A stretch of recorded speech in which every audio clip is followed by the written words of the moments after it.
Nesse primeiro programa de 2022, vamos abordar temas ligados à saúde aí que tem dominado o debate público, né? Primeiro a polêmica em torno da vacinação de crianças contra a Covid-19 anos e o surto de gripe que está lotando as unidades de saúde do município, além do registro dos primeiros casos da variante Omicron aqui na nossa cidade. E vamos abordar também a proposta da reforma da Previdência Municipal, que está em gestação na Rio Preto Prev. Mas, para começar esse programa, vamos falar de vacinação, porque 20 dias depois da aprovação pela Anvisa, o Ministério da Saúde ainda não liberou a vacinação contra a Covid das crianças entre 5 e 11 anos, que já vem sendo feito aí em diversos países com sucesso, como Estados Unidos, Portugal, França e Israel. E antes de autorizar a vacinação, o Ministério da Saúde promoveu uma consulta pública e realiza hoje uma audiência pública para debater esse tema. Mas sobre isso nós vamos conversar agora com a doutora Bianca Noleto Aires Guimarães, ela que é membro do Conselho Científico de Imunização da Associação Brasileira de Alergia e Imunologia. A doutora Bianca que está aqui no Zoom comigo, eu já quero agradecer a participação dela e já começar perguntando, doutora, qual a posição da Associação Brasileira de Alergia e Imunologia e também se há algum risco da vacinação de crianças menores de 11 anos. Obrigado, doutora. Obrigada, bom dia a todos. Obrigada pela oportunidade de estar aqui falando desse tema tão importante, tão atual. E sim, a ASBA, a Associação Brasileira de Alergia e Imunologia, ela é totalmente favorável à liberação, ao início imediato da vacinação contra a Covid, com a vacina Pfizer. Está acontecendo agora, nesse momento, essa consulta pública, que a ASBA entende que não cabe, porque a indicação ela não deve ser uma questão de opinião pessoal, ela é mais uma estratégia de saúde pública, né? E que, baseada na opinião de diversos especialistas, de centros regulatórios de vigilância sanitária, que já ocorreu aqui no Brasil pela Anvisa, que está sendo estudada também por todas as sociedades médicas, tanto a Sociedade Brasileira de Imunizações, quanto a Sociedade Brasileira de Infectologia, de Pediatria, todas elas têm essa posição favorável quanto ao início imediato da vacinação. Eu acho que o benefício já está mais do que evidenciado, também por outros países, né, pelos Estados Unidos, pela Europa, Reino Unido, Austrália, Portugal, como você falou, outros países já iniciaram e com boa resposta. Os índices de evento, de reação são muito baixos, tem um dado de uma estatística de 0,5 casos a cada 100 mil. Nos Estados Unidos já tem mais de 5 milhões de crianças vacinadas e as estatísticas realmente mostram que as reações têm um índice muito baixo, tá? Então, 97% das reações nos Estados Unidos pelo CDC, que é onde a gente tem maior número de dados, mostram que 97% das reações não foram graves, das poucas reações que tiveram não foram graves. Então, assim, a gente está com uma expectativa muito boa dessa vacina trazer um benefício, não só em diminuir os casos de morte e complicações do Covid em crianças, porque que existem, né, que de alguma forma eles não são bem valorizados, porque muitas vezes a gente olha a proporção e pensa, mas em criança não é tão grave quanto em adulto, mas acontece. Então, a gente teve óbitos em crianças. E então é importante a gente pensar que o benefício da vacinação nessa faixa etária vai ser tanto de proteger as nossas crianças, quanto também de diminuir a transmissibilidade, né? Sem dúvida. Inclusive, tem um levantamento feito pela ASBAI, pela sua associação, que mostra que 1.207 crianças, adolescentes menores de 18 anos morreram de Covid em 2020, né? Sendo que 71 com menos de 5 anos. Doutora, o Brasil sempre foi referência em vacinação, Plano Nacional de Imunização. Por que hoje essa polêmica? Da onde surgiu isso? Eu acho que é uma polêmica em relação à vacina Covid em si, né? Porque o Brasil a gente até tem um histórico assim, positivo em relação à adesão a diversas campanhas de vacinação, né? Então, mas eu acho que por ter sido uma vacina de início mais rápido, de pesquisas, né, que houve um aceleramento, né, de várias formas, né, da pesquisa, isso tudo, infelizmente, assustou. Mas acho que está na hora do público ouvir, né, nós médicos que estudamos sobre o assunto, ouvir as entidades regulatórias, ouvir e confiar, né? A gente tem que confiar nos nossos profissionais, nos nossos cientistas que estão aí de fato indicando, mostrando, e não só isso, os números eles mostram essa segurança, né? Então o Brasil não vai ser o primeiro a vacinar. Então assim, eu acho que tem que haver a gente tem que deixar de lado, né, o que o vizinho fala, o que o amigo fala e tentar buscar fontes mais confiáveis, fala, né?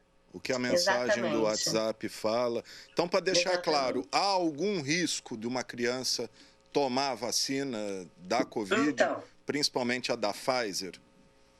Então, o risco, na verdade, a gente na medicina, na saúde, tudo é uma questão de risco-benefício, né? O risco de você, da criança, ter Covid, morrer de Covid, é 10 mil a 20 mil vezes maior que o risco de uma criança ter reação à vacina. Então, a gente tem que pensar por aí, que o risco da doença, da complicação da doença, é muito maior do que o risco de se ter uma reação. Tá? Então, assim, ela tem se demonstrado ser tão segura quanto as outras vacinas. Existem casos relatados de reação? Existem, né? Mas muitos desses casos, às vezes, que são notificados, quando eles vão ser avaliados a fundo, você percebe que nem tem tanto uma comprovação, um padrão mesmo de evento pós-vacinal. Mas teve, sim, casos relatados de miocardite, mas esses casos são muito raros. Não teve nenhum caso até o momento de anafilaxia na faixa etária pediátrica.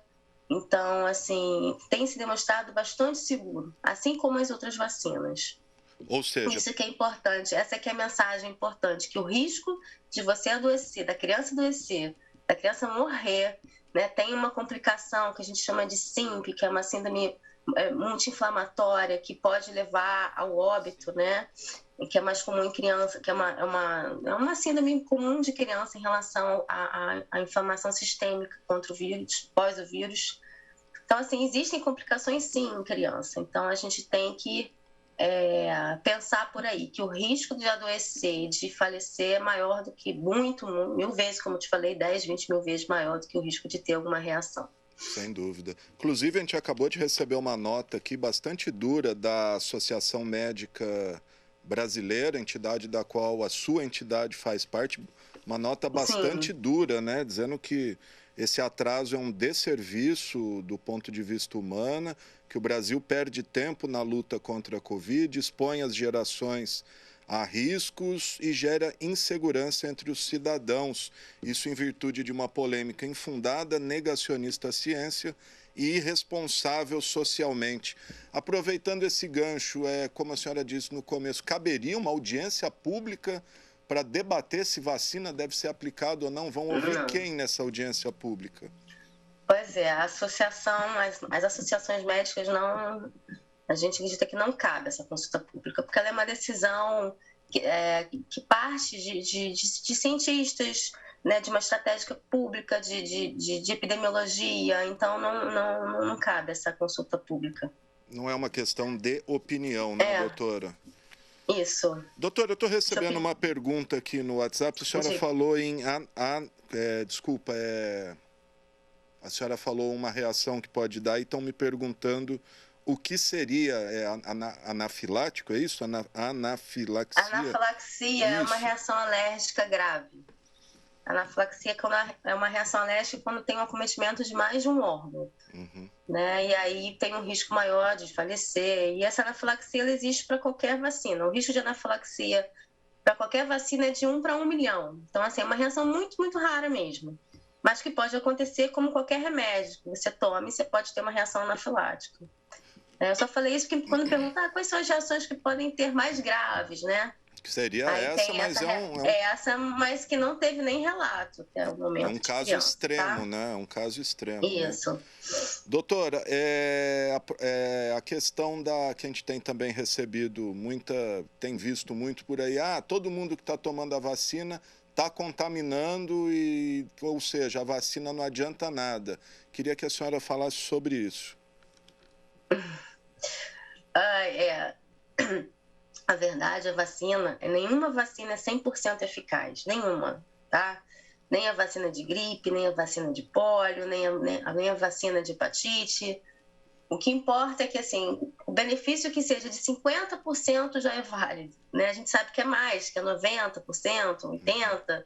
Então, assim, esse número não é o mais importante, porque o benefício, se já proteger um, se já proteger dois, se você já tiver, não que você esteja totalmente protegido, mas se você estiver de uma forma menos grave, né? Eu acho que aí já valeu a pena, ela já trouxe seu benefício.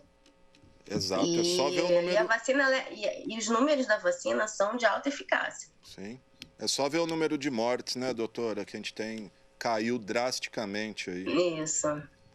Tá certo, gente. Isso. Tá aí, então, a doutora Bianca Noleto Aires Guimarães, membro do Conselho Científico de Imunização da Associação Brasileira de Alergia e Imunologia, falando sobre a segurança da vacina para crianças entre 5 e 11 anos. Só para terminar, doutora, Isso. a senhora já deixou claro a segurança dos 5 aos 11 anos. E antes disso, há alguma previsão de se vacinar crianças menores de 5 anos? Olha, agora é difícil falar numa previsão, mas a tendência é com o tempo, sim, né? Já tem alguns estudos acontecendo, mas ainda não em fase de liberação. Mas a gente vai chegar lá. É importante, porque, como você viu, tem casos de óbitos também, né? Menores de 2 anos, que são uma população mais sensível, né? Digamos assim. Pois é, mais suscetível. Segundo o levantamento aí da Associação Brasileira de Alergia, 150 crianças com menos de um mês perderam a vida para a Covid, né? Mas a gente vai ter que seguir aí, tem que esperar, né, os próximos estudos, as próximas demonstrações de segurança, mas assim, tudo demonstra, né, parece sugerir que vai ser liberado aí mais para frente, sim. Aproveitando a participação da senhora, rapidinho, que a gente está com o tempo estourando aqui, essa variante Omicron, a senhora acha que ela representa um perigo? Ou para quem está com o ciclo completo da vacina, pode ficar tranquilo, claro, tomando os devidos cuidados de sempre? Sim, é importante manter todos o cuidado, né, que ainda existe, que ainda é recomendado, de usar máscara, de se manter o isolamento quando está com sintomas. Mas essa variante, ela parece, né, ser menos grave, né, tem trazido menos taxas de hospitalização. E a única coisa que pode mudar isso é a vacinação, né? Ela veio, né, começou a ela estar mais intensa em países que têm um índice de vacinação menor. Então, assim, não há dúvida de que a vacinação é que vai prevenir a disseminação desse Omicron e que vai prevenir também a disseminação de outras variantes que podem ainda ocorrer. Tá certo. Doutora Bianca, muito obrigado pela sua entrevista. Nada. Aí, viu? Muito obrigado. Tá aí, então, gente? Eu que agradeço a oportunidade.